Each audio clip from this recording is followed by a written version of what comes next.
کہ تمہارے رب نے شہد کی مکھیوں کی طرف وحی کیا کہ تم اپنا گھر پہاڑوں کے اوپر بناؤ، درختوں کے اوپر بناؤ، وَمِمَّا يَعْرُشُونَ،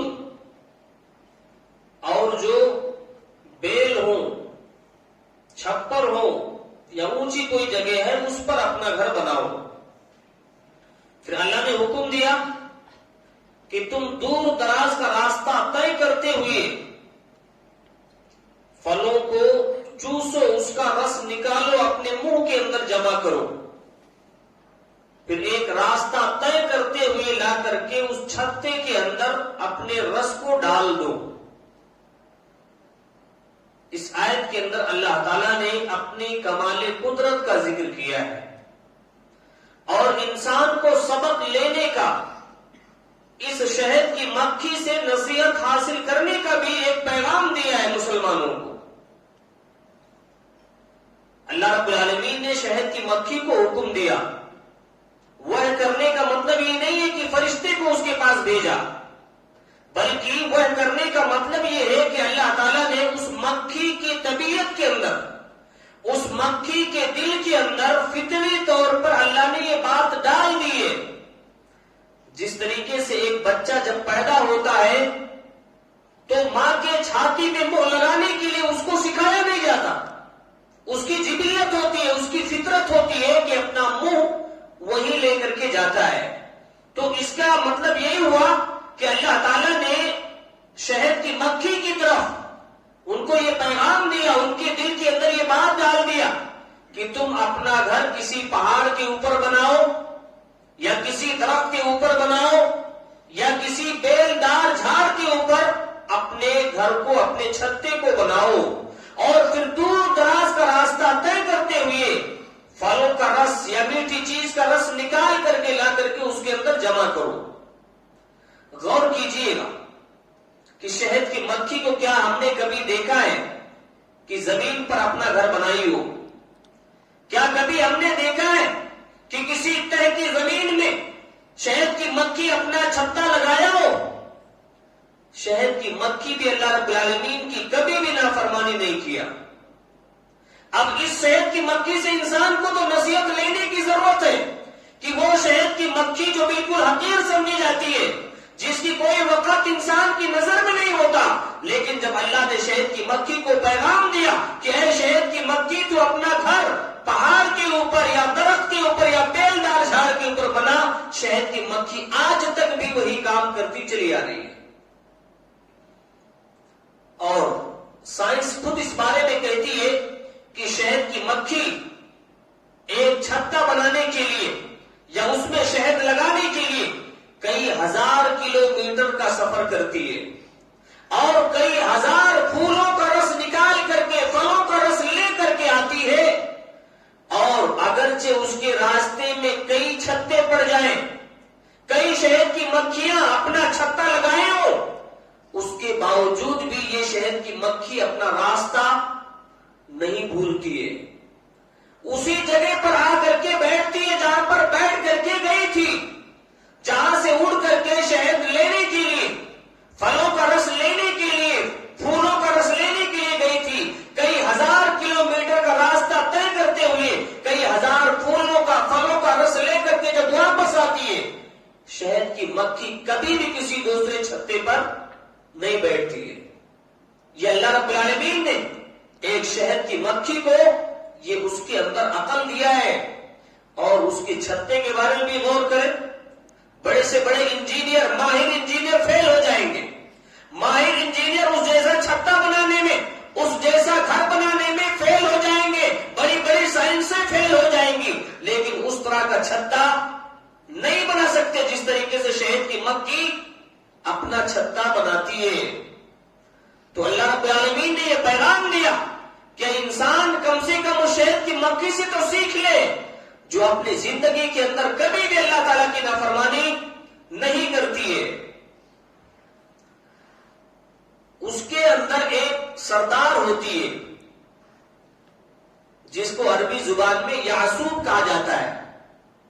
شہد کی مکھیوں کے اندر ایک سردار ہوتی ہے جس کے پیچھے ساری کی ساری شہد کی مکھیاں چلتی ہیں.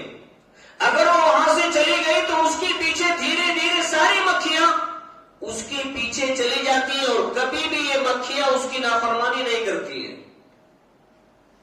مسلمان اتحاد ہے مسلمانوں کے مابین.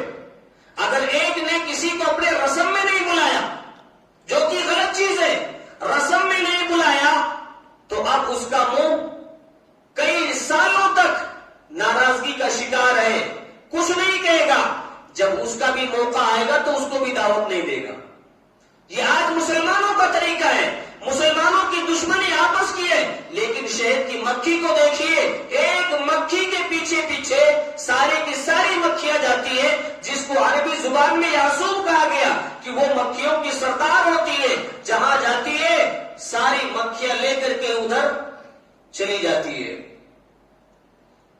اور اللہ کی یہ بھی قدرت دیکھیے، اگر انسان کو ڈنک مار دے تو انسان کے جسم میں زہر اتر جاتا ہے.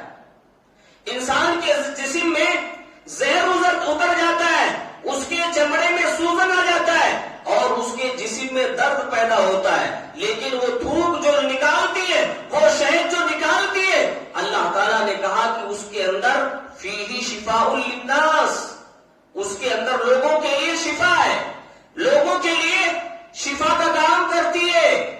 یہ اللہ رب العالمین کی قدرت ہے کہ ایک چھوٹی سی مکھی کے اندر اللہ نے زہر بھی کیا اور اسی زہر کے اندر اللہ نے انسان کی شفا کا بھی انتظام کیا جو شہد کی شکل میں وہ انسان کو مہیا کراتی ہے. اللہ رب العالمین نے فرمایا کہ فیہ شفاء للناس، اس شہد کے اندر جو مکھی کئی میلوں کا، کئی ہزار میلوں کا سفر طے کر کے پھلوں پھولوں کا رس نچوڑ کر کے لا کر کے چھوڑتی ہے، اس کے اندر لوگوں کے لیے شفا ہے. صحیح بخاری کی روایت ہے، حضرت ابو سعید خدری رضی اللہ تعالیٰ عنہ بیان فرماتے ہیں کہ نبی کریم صلی اللہ علیہ وسلم کے پاس ایک آدمی آیا اور کہا کہ اللہ کے رسول صلی اللہ علیہ وسلم، میرے بھائی کے پیٹ میں کافی درد ہے، آپ اس کا علاج بتائیے.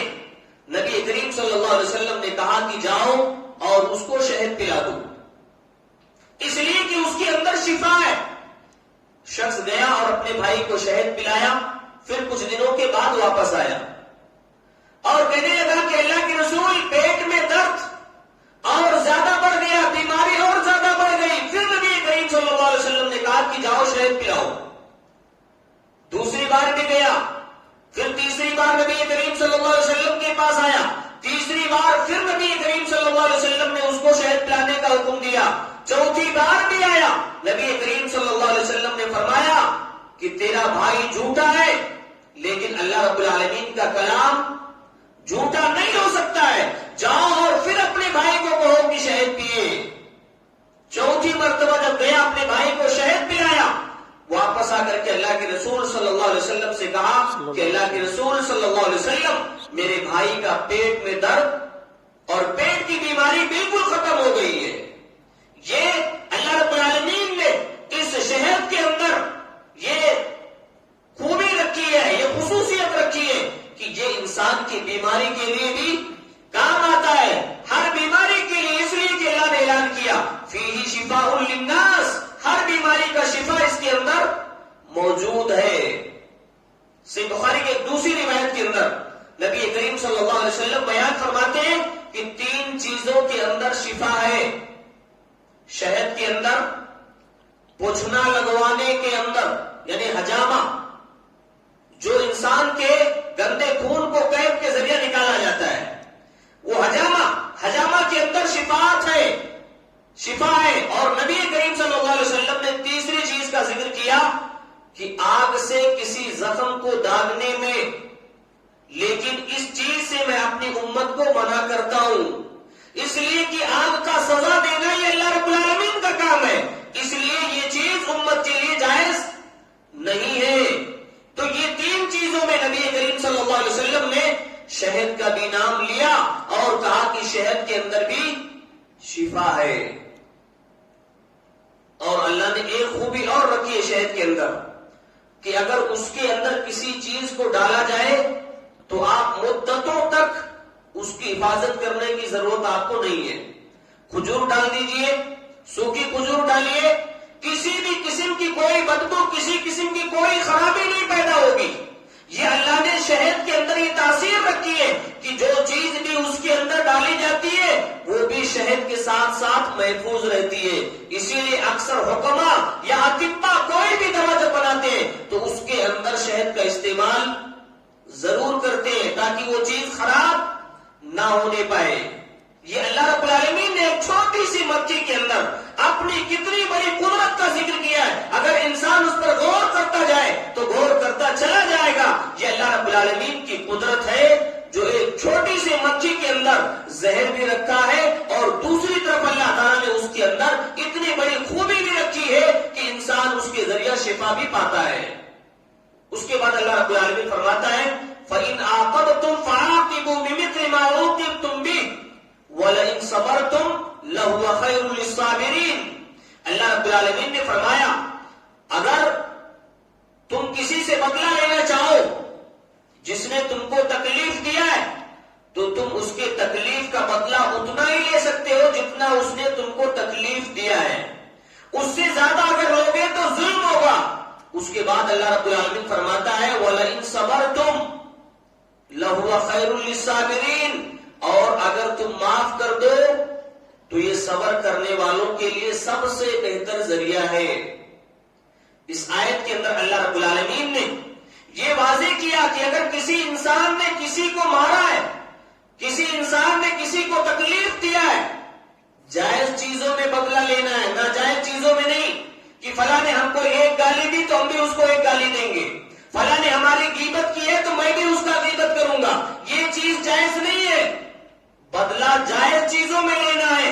اگر کسی نے کسی کو ایک تھپڑ مارا ہے تو شریعت کہتی ہے کہ آپ بھی اس کو ایک ہی تھپڑ ماریے، لیکن اگر معاف کر دو تو یہ تمہارے لیے سب سے بہتر طریقہ ہے. حضرت عبی بن کعب رضی اللہ تعالیٰ عنہ روایت کرتے ہیں، صحیح بخاری کی روایت ہے کہ جنگ احد کے اندر انصار کے 64 صحابی شہید کر دیے گئے اور مہاجر کے 6 صحابی رسول شہید کر دیے گئے، جس میں سے حضرت امیر حمزہ رضی اللہ تعالیٰ عنہ جو نبی کریم صلی اللہ علیہ وسلم کے سگے چچا تھے، نبی کریم صلی اللہ علیہ وسلم کے رضائی بھائی بھی تھے. کفار و مشرکین نے آپ کا مسلح کر دیا، جسم کے ایک ایک حصے کو کاٹ دیا. یہ امیر حمزہ رضی اللہ تعالیٰ عنہ کے ساتھ یہ عمل کیا گیا.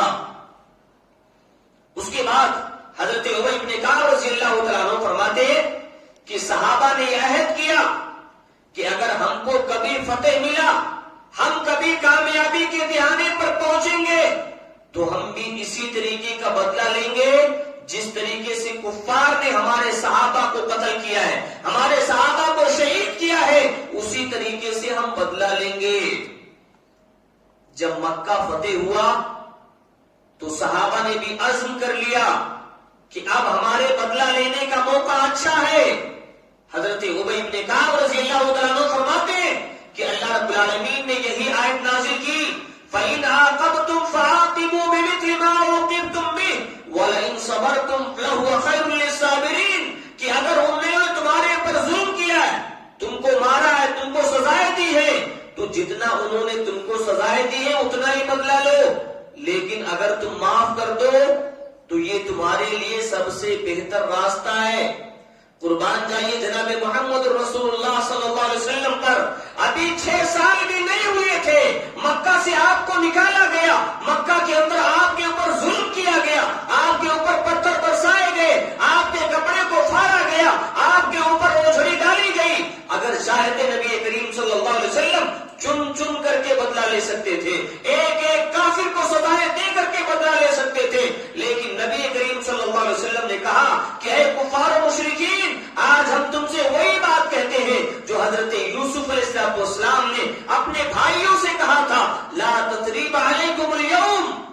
آج کے دن تمہارا کوئی مواخذہ نہیں کیا جائے گا.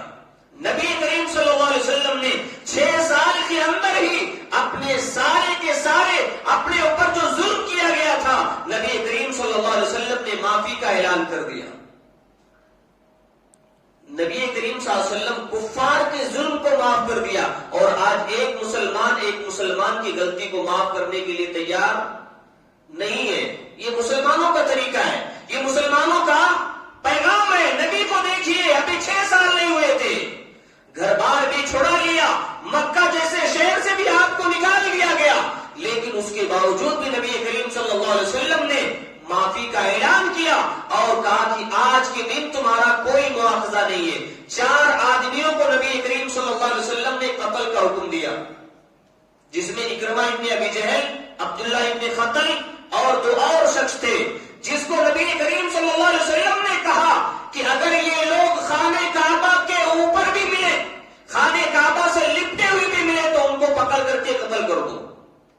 جس میں سے بعد میں اکرمہ ابن ابی جہل آ کر کے نبی کریم صلی اللہ علیہ وسلم کے اوپر ایمان لے آئے، اور نبی کریم صلی اللہ علیہ وسلم نے ان کو بھی معاف کر دیا۔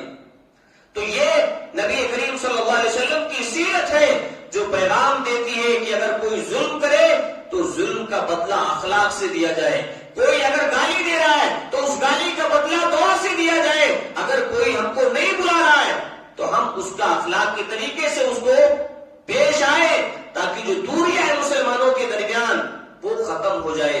اللہ رب العالمین سے دعا کریں، اللہ تعالیٰ ہم تمام مسلمانوں کو ان سارے واقعات سے اور ساری باریکیوں سے ہمیں نصیحت حاصل کرتے ہوئے ایک دوسرے کی غلطیوں کو نظر انداز کرنے کی توفیق عطا فرما۔ آمین۔ وآخر دعواہم الحمدللہ رب العالمین۔